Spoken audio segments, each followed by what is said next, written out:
మనం ఇప్పుడు ప్రస్తుతానికి మనం స్టార్ట్ చేసిన కోర్సెస్ అన్నీ కూడా డిమాండెడ్ కోర్సులే. ఓకే. ఇప్పుడు ఫిజియోథెరపీ కోర్స్ వచ్చేసి ప్రతి ఒక్కరూ ఇప్పుడు మనం చూస్తున్నాం. రిహాబిలిటేషన్ కానీ, యాక్సిడెంటల్ కేసుల్లో కానీ, హార్ట్ ఆపరేషన్ తర్వాత కూడా ప్రతి డాక్టర్, ఆర్థోపెడిక్ డాక్టర్ అయితేమి, హార్ట్ స్పెషలిస్ట్ అయితేమి, ప్రతి ఒక్కరూ మీరు ఎక్సర్సైజ్ థెరపీ చేయండి, ఫిజియోథెరపీ చేసుకోండి అని చెప్పి ప్రతి ఒక్కటి మనం, ఎందుకంటే ఎక్సర్సైజ్ మన వాళ్ళు చేయరు కాబట్టి ప్రతి ఒక్కరు ఎందుకంటే ఇప్పుడు హార్ట్ చేసినంత మాత్రాన మనం కూర్చొని తింటే మళ్ళీ హార్ట్ అటాక్ వచ్చే ప్రమాదం ఉంది, మళ్ళీ ఈ ఫ్యాట్ చేరే ప్రమాదం ఉంది. కాబట్టి ఈ ఫిజియోథెరపీ వాళ్ళు కొన్ని ఎక్సర్సైజులు మనకు చెప్తారు.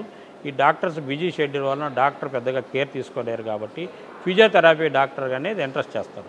అప్పుడు మనకు పాతకాలంలో ఫిజియోథెరపిస్ట్ అనేవాళ్ళు కనబడేవాళ్ళు కాదు. ఇప్పుడు ప్రతి హాస్పిటల్స్లో ఫిజియోథెరపిస్టులు ఉన్నారు. అలాగే ఎంఎల్టీ ఉంది, మెడికల్ ల్యాబ్ టెక్నాలజీ ఉంది. మెడికల్ ల్యాబ్ టెక్నాలజీ వచ్చేసి డయాగ్నోస్టిక్ లేనిది ముందుకు పోదు.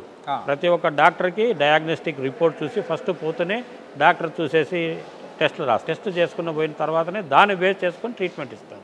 కాబట్టి బీఎస్సీ మెడికల్ ల్యాబ్ టెక్నాలజీ కూడా విపరీతమైన డిమాండ్ ఉంది. అట్లే మన దగ్గర BSc radiology and imaging technology ఉంది. బీఎస్సీ రేడియాలజీ అండ్ ఇమేజింగ్ టెక్నాలజీలో ఈ సిటీ స్కాన్ కానీ, ఎక్స్రే కానీ, ఇవన్నీ కూడా అల్ట్రాసౌండ్ కానీ, ఇవన్నీ కూడా రేడియాలజీ వాళ్ళు చేస్తారు. ఇమేజింగ్ టెక్నాలజీ అంటే అది ఉందన్నమాట. అట్లాగే ఫోరెన్సిక్ సైన్స్, ఇప్పుడు సైబర్ ఫోరెన్సిక్స్ కానీ, సైబర్ నేరాలు కానీ, ఇవన్నీ డెడ్ బాడీస్ని కానీ, ఎప్పుడు యాక్సిడెంట్ జరిగింది, ఎప్పుడు ఏదన్నా డెత్ కేసెస్ కానీ, డెత్ మిస్టరీస్ కానీ ఛేదించాలంటే ఫోరెన్సిక్ సైన్స్ అనేది ఇంపార్టెంట్ అనమాట. అలాగే కార్డియోవాస్కులర్ టెక్నాలజీ ఉంది, హార్ట్ ఆపరేషన్ చేస్తాడు. డాక్టర్కి సహకరించాలంటే కార్డియోవాస్కులర్ టెక్నాలజిస్ట్ ఉండాలి. హార్ట్ ఆపరేషన్లో కానీ డాక్టర్ ఒక్కడే చేయలేదు కాబట్టి కార్డియోవాస్కులర్ టెక్నాలజీ కూడా విపరీతమైన డిమాండ్ ఉంది.